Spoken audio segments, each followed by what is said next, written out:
හරි අදනේ දුවේ පුතේ ඔබ අද එකතු වෙලා තියෙන්නේ සතියාගේ MCQ වැඩසටහනේ තවත් එක් වීඩියෝ එකක් එක්ක. ඒතර අපි අද මේ වීඩියෝ එකේදී කතා කරන්න බලාපොරොත්තු වෙන්නේ MCQ ගැටලු කිහිපයකට අපි කොහොමද සාර්ථකව පිළිතුරු සපයන්නේ කියන එක. ඒතර අපි සාමාන්‍යයෙන් දන්නවා සෙනසුරාදා සහ ඉරිදා දිනේ අපි කතා කරන්නේ රාත්‍රී 7ට MCQ ගැටලු වලට පිළිතුරු සපයන්නේ කොහොමද කියන එක A level ICT paper එකට අදාළව. එතකොට අපි පළවෙනි ප්‍රශ්නය අද තියෙනවා වෙබ් පිටුවක් සඳහා පසුබිම් රූපයක් ඇතුළත් කිරීමේ නිවැරදි ආකාරය මින් කුමක්ද? නිවැරදි ආකාරය මින් කුමක්ද? එතකොට අපි සාමාන්‍යයෙන් දන්නවා අපේ පසුබිමට නැත්නම් අපේ ස්ක්‍රීන් එකක background image එකක් ඇඩ් කරන්න අවශ්‍ය නම් අපිට භාවිතා කරන්න පුළුවන් ක්‍රමවේදය තමයි අපි body tag එක ඇතුලේ තමයි ලියන්න අවශ්‍ය වෙන්නේ.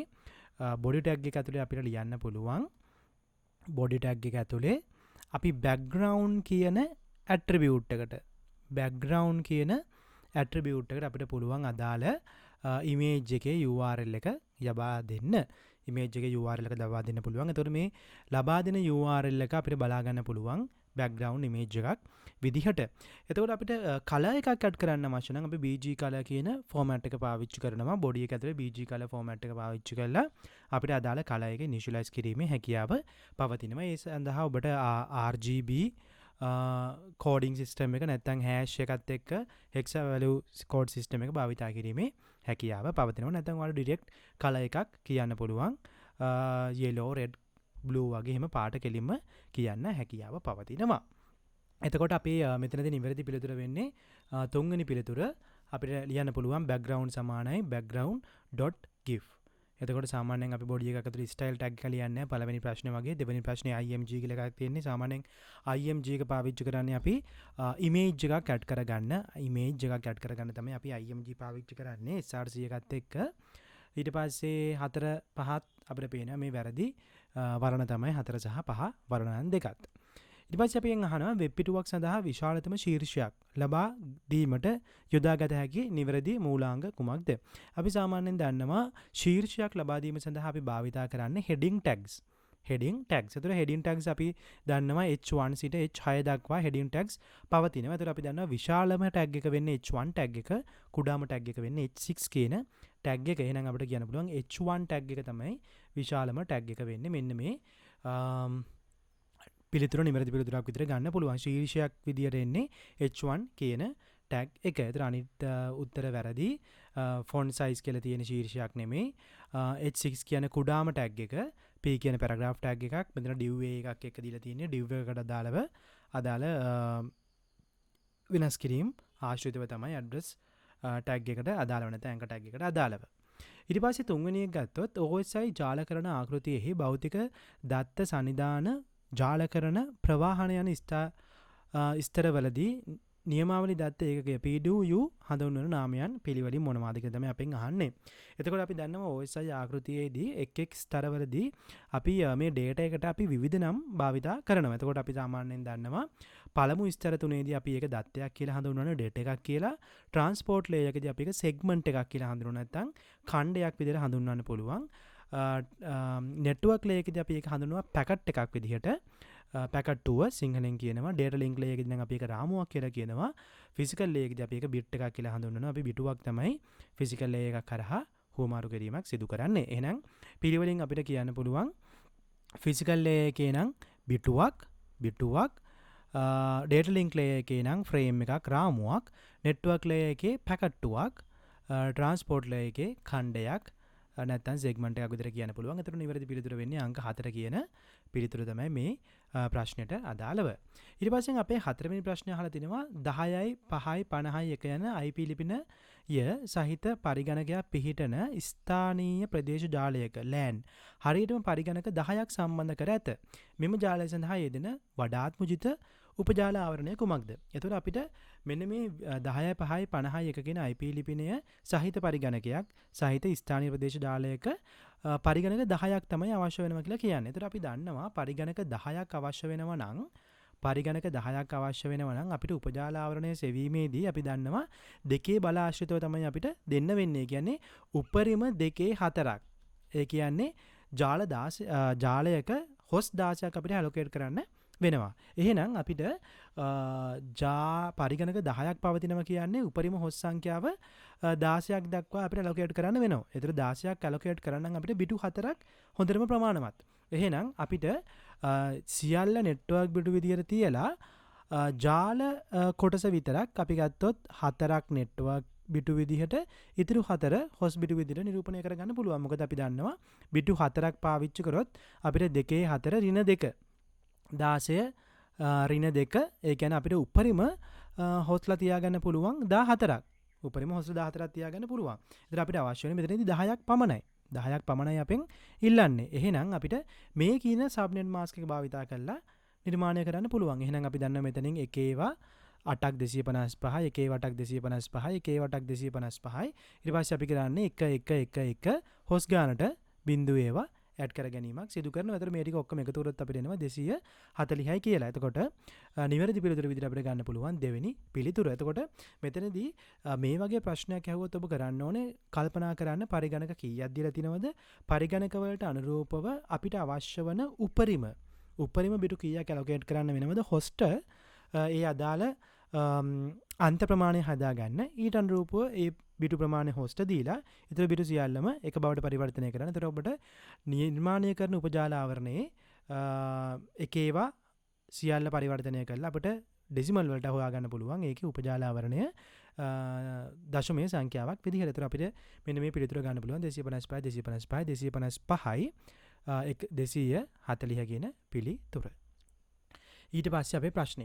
අන්තර්ජාලය හා සම්බන්ධ නොවන ජාලවල ඇති පරිගණක සඳහා දිය හැකි ලියාපදිංචි නොකරන ලද IP ලිපිනයක් වන්නේ. ලියාපදිංචි නොකරන ලද IP ලිපිනයක් වන්නේ කියලා අපෙන් හඳුන්වන්නේ private IP address range එක සම්බන්ධයෙන්.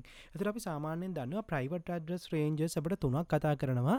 10ත් 0.1 සිට 10 255 255 255ත් 172 16 සිට 172 31 255 255 රේන්ජ් එකත් 192 168 සිට 192 168යි 255 255 රේන්ජ් එක අපි සාමාන්‍යයෙන් private IP address ranges විදියට හඳුන්වන්න පුළුවන්. එහෙනම් අන්තර්ජාලයට සම්බන්ධ නොවන ජාලයකදී ලියාපදිංචි නොකරන ලද IP ලිපිනයක් විදියට අපිට ගන්න පුළුවන් මේ පරාසයේ පවතින ඕනෑම IP ලිපිනයක්. මෙන්න මේ පරාස තුන අතර පවතින ඕනෑම IP ලිපිනයක් අපිට ගැනීමේ හැකියාව පවතිනවා. මෙන්න මේ පරාස තුන ඇතුළේ තියෙන ඕනෑම IP ලිපිනයක්. එතකොට මේ දීලා තියෙන වර්ණ අතරින් අපි ගත්තොත් 192 168යි 50යි මේ පරාසයේ පවතින්නේ නැහැ. 172 36 220 මේ පරාසය තුල පවතින්නේ නැහැ.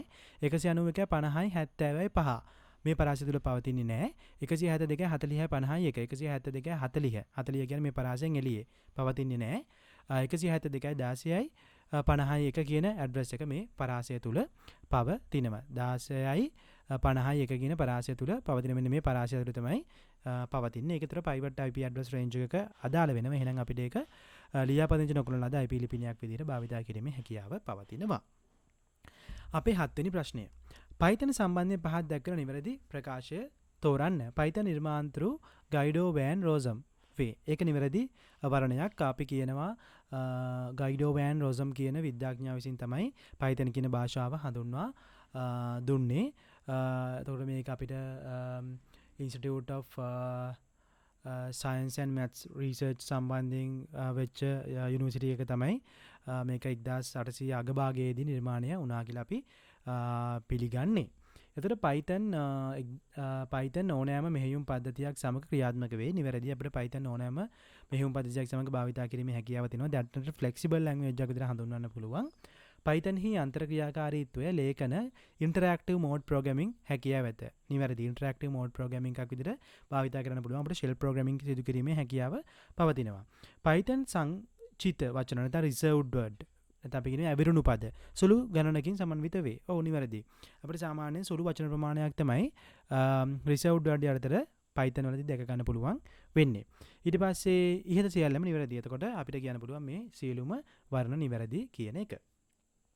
8.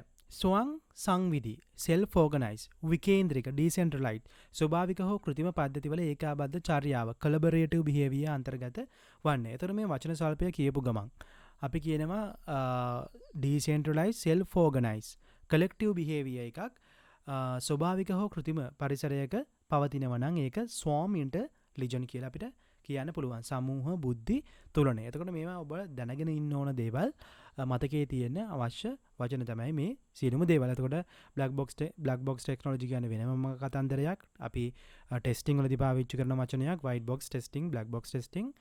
කන්සයි සිස්ටම් අපි දන්නවා සාමාන්‍යයෙන් ඉමෝෂන් සහිතව භාවිතා කරන සිස්ටම් එකක්. ඒතර කන්සයි සිස්ටම් වල අපි අපේ ප්‍රිෆරන්ස් එක වගේ ඉමෝෂන් කියන කැටගරි එකත් ඉන්පුට් එකක් විතර ලබා දෙනවා.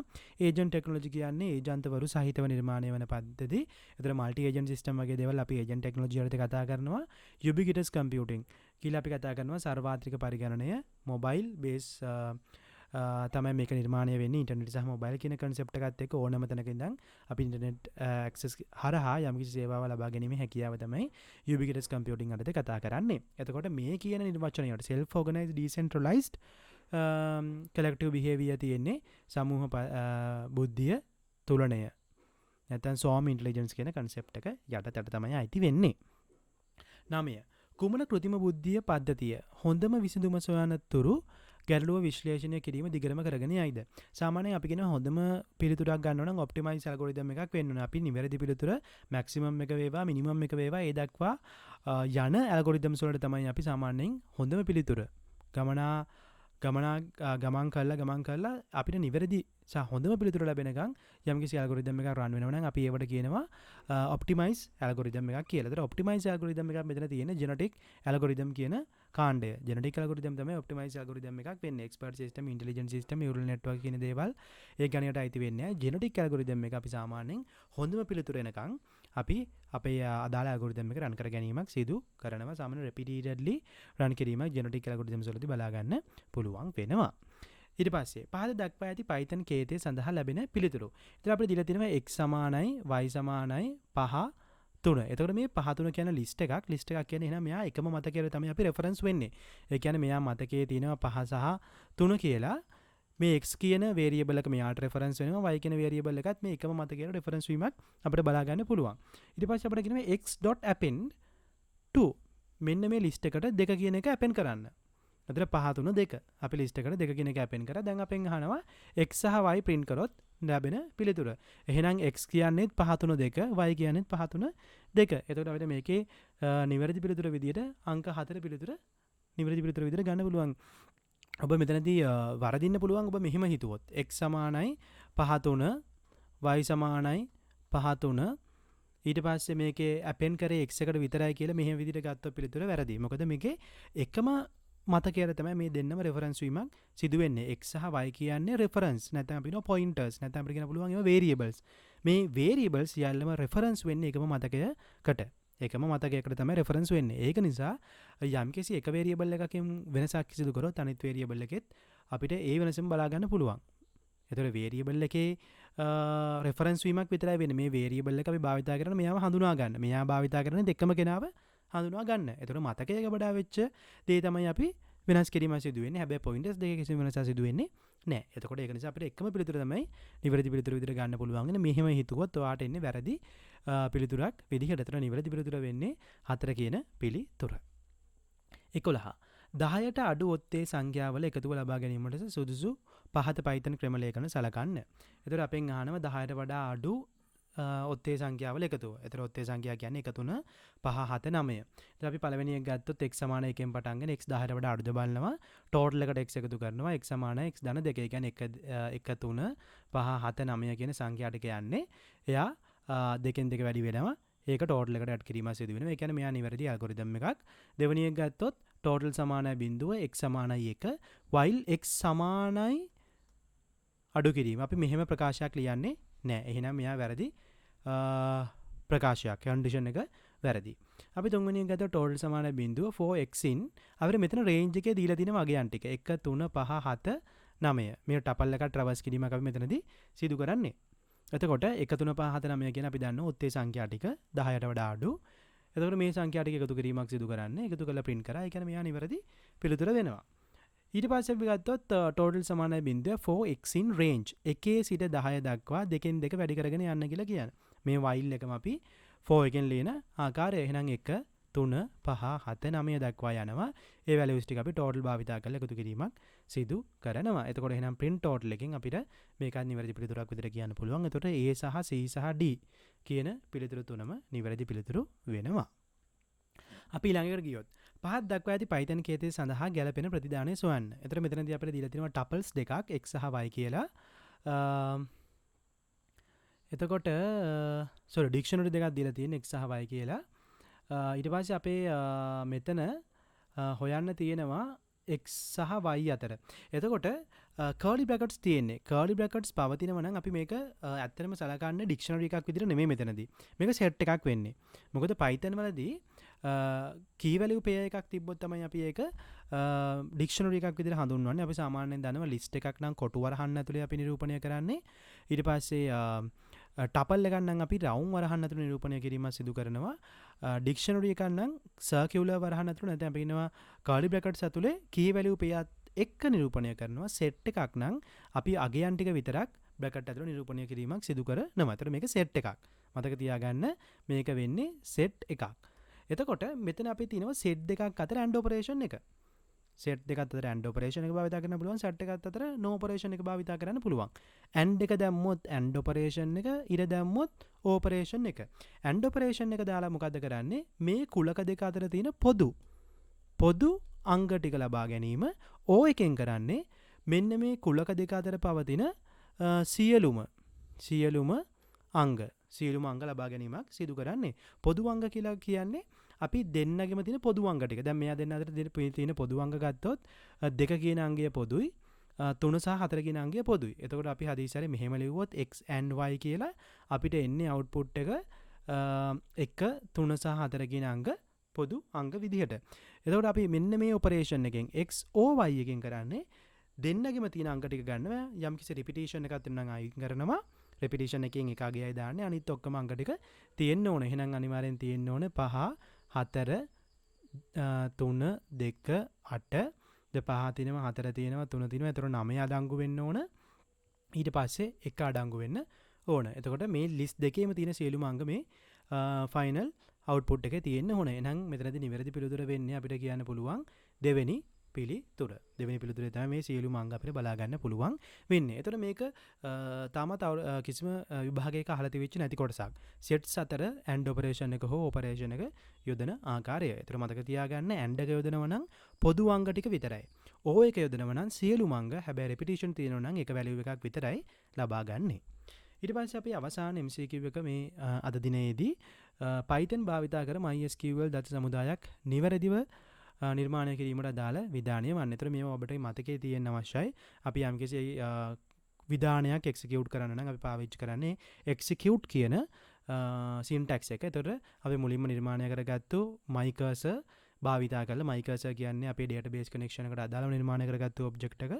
ඊට අනුරූපව අපි execute කියන code එක call කරනවා. නැත්නම් අදාළ function එක call කරලා අදාළ SQL statement එක call කර ගැනීමක් සිදු කරන්න තියෙන. මෙතනදී නිවැරදි පිළිතුර වෙන්නේ අංක 1 කියන පිළිතුර. අනිත් පිළිතුරු සියල්ලම වැරදි පිළිතුරු තමයි. එතකොට නිවැරදි පිළිතුර වෙන්නේ අංක 1 කියන පිළිතුර. එතකොට අද අපි මේ වීඩියෝ එකේදී කතා කරන්න බලාපොරොත්තු වෙන්නේ මෙන්න මේ ආකාරයේ MCQ 13කට විවිධ මිශ්‍ර එකක් Python ප්‍රශ්න, SQL ප්‍රශ්න ආශ්‍රිතව අපි කොහොමද නිවැරදි පිළිතුරු සපයන්නේ කියලා විභාග යෙදී. එතකොට මේ වගේ පිළිතුරු නිර්මාණය කිරීමට ඔබගේ දැනුම අනිවාර්යෙන් අවශ්‍ය වෙනවා. මොකද මේ අවුරුද්දේ පේපර් එකේ මේ ආශ්‍රිත ප්‍රශ්න අපිට දැක ගන්න පුළුවන් වෙයි අපි අපේක්ෂා කරනවා. එහෙනම් අද දිනේදී අපි බලාපොරොත්තු වූ ආකාරයටම MCQ 13ක් කතා කරා. අපි හෙට දිනේත් මේ වගේම සතියාගේ MCQ වැඩසටහනේදී ඔබත් සමග හමු වෙන්න බලාපොරොත්තු වෙනවා. එහෙනම් තවමත් ඔබ මේ channel එකට subscribe කරලා නැත්නම් අදම subscribe කරලා තියාගන්න. notification button එක click කරලා තියාගන්න.